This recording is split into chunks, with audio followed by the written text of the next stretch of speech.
Look up in New York City, and you see one of the greatest skylines on Earth. But this forest of towers did not always exist. It was built over centuries. This is the story of how New York reached for the sky. A story of ambition, invention, money, and dreams made of steel and stone. It begins 400 years ago, with a small Dutch trading post. The Dutch called it New Amsterdam, just a cluster of simple wooden buildings. When the English took over, they renamed it New York. For its first 200 years, the city stayed low, brick and wood just a few stories tall.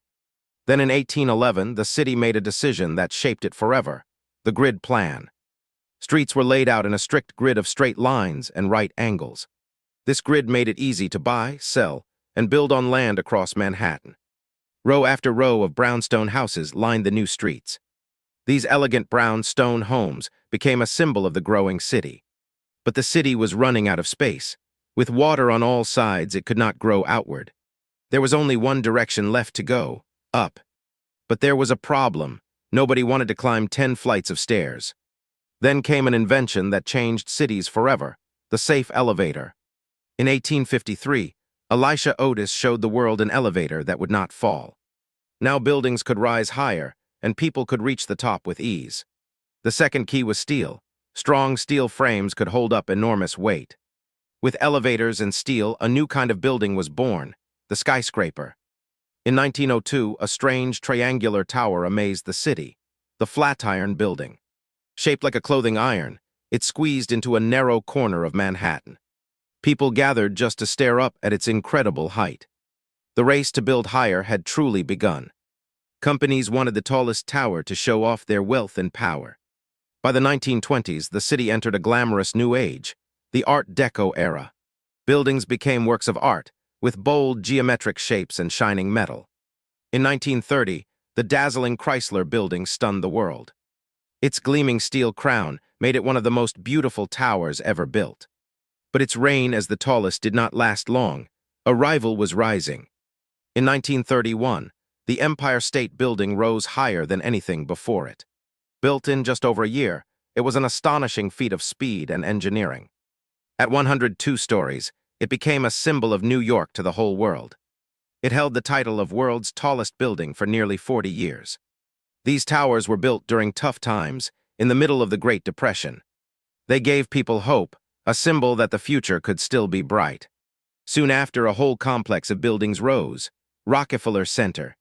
It was a city within a city, with offices, shops, and gathering spaces. New York had mastered the art of building upward, but change was coming. After World War II, a brand new style swept the city: Modernism. Out went the fancy decoration. In came clean lines and walls of glass. In 1952, the United Nations building rose as a sleek glass slab. Then came the Skyscrapers Building, a masterpiece of simple modern design. These glass towers became the new face of corporate America. Glass and steel boxes rose all across the city skyline. Then in 1973, two giants joined the skyline: the Twin Towers. The World Trade Center became the tallest building in the world. For decades, the Twin Towers defined the New York skyline. Their loss in 2001 was a wound the entire city felt deeply. But New York always rebuilds and rises again, stronger than before. In 2014, a new tower rose on that very site: One World Trade Center. At 1776 feet, its height honors the year America was born. It became the tallest building in the Western Hemisphere. Then a brand new kind of skyscraper began to appear: super tall and razor thin. These pencil-thin towers stretch impossibly high into the clouds. They line a stretch of Manhattan, now nicknamed Billionaires Row. Inside are some of the most expensive apartments on the planet. New engineering lets buildings be thinner and taller than ever imagined. These towers are so slim that special weights keep them from swaying too much. But New York's architecture is not just about height, it is about variety. Old cathedrals stand beside shining glass towers. Historic brownstones sit in the shadow of modern giants. Each era left its mark, layer upon layer, telling the city's story. Grand Central Terminal remains a breathtaking work of art. Its starry ceiling has amazed travelers for over a century. The Guggenheim Museum looks like a giant white spiral. It proved that buildings could break every rule and still be beautiful.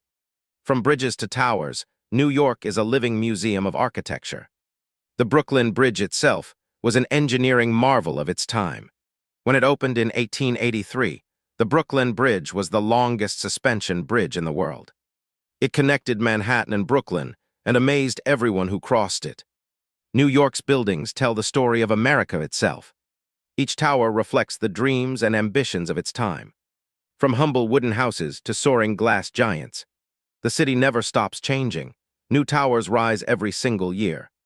Old buildings are restored, while bold new designs push the limits. Architects from around the world come here to leave their mark. New York is a competition of ideas, written in steel and glass. And the skyline keeps reaching higher with every generation. But not everyone loves the endless rise of glass towers. Some worry the city is losing its old charm and character. Others say the super tall towers cast long shadows over the parks below. There is always tension between preserving the past and building the future. This debate shapes what New York will become. Architects now also think about something new: sustainability. New buildings aim to use less energy and harm the planet less. Green roofs, smart glass, and clean energy are the future of the skyline. The city that mastered building up is now learning to build green. The next chapter of New York's architecture is just beginning. So the next time you see a photo of the New York skyline, look closer. Every building has a story, a moment in time frozen in steel and stone. The short brick buildings whisper of the city's humble beginnings. The Art Deco crowns sparkle with the optimism of the 1920s. The glass towers reflect the ambition of the modern age. And the slender giants point toward whatever comes next. New York is not just a city, it is a museum you can walk through. A living record of human ambition reaching ever higher. From a tiny Dutch outpost to the capital of the modern skyline. New York's architecture is the story of a dream that never stopped growing. Let's take a closer look at how these giants are actually built. It all starts deep underground, with a foundation drilled into solid rock. Manhattan sits on strong bedrock, perfect for holding up heavy towers. Then a steel skeleton rises, beam by beam, floor by floor. Brave workers walk the high steel beams, hundreds of feet in the air. A famous photo once showed workers eating lunch on a beam in the sky. Then glass and stone wrap the frame, giving each tower its face. Inside, elevators, pipes, and wires bring the building to life. A single skyscraper can take years to complete. It is a symphony of thousands of workers, engineers, and dreamers. Beyond the famous towers, New York hides smaller architectural treasures. Hidden courtyards, secret gardens, and historic theaters fill the city.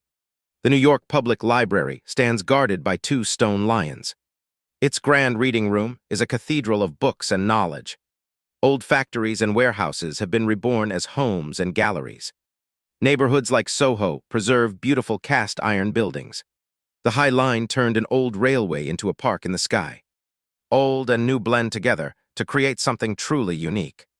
This mix is what gives New York its unmistakable character. No other skyline in the world tells a story quite like this one. As our journey through New York's skyline comes to an end, let's reflect. Every great building began as nothing more than an idea. A drawing on paper, a dream in someone's mind. Through courage and hard work, those dreams became steel and stone. Each generation built on the achievements of the one before. And so the city kept reaching higher, decade after decade. New York's architecture is a monument to human ambition itself.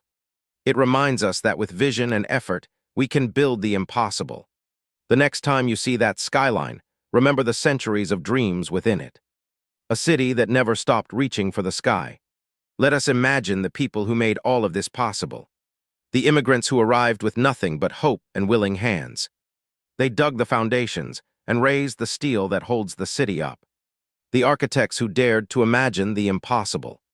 And the everyday people who fill these buildings with life. A skyline is not just concrete and glass. It is built by human hands and hearts. Every window holds a story. Every floor holds a life. That is what makes New York more than a city. It is a living dream. A place where ambition is carved into the very skyline itself. And that dream continues to grow, higher and higher every year. As night falls, the city transforms into a sea of glittering lights. Each lit window is a tiny piece of the city's endless story. The towers that once shocked the world now feel timeless. And somewhere, an architect is already dreaming of the next great tower. Because in New York, the sky is never truly the limit. It is a city built by dreamers for dreamers. A place where stone and steel reach for something greater. The story of New York's skyline is the story of human possibility. A reminder that what we imagine today, we can build tomorrow. New York, forever reaching for the sky.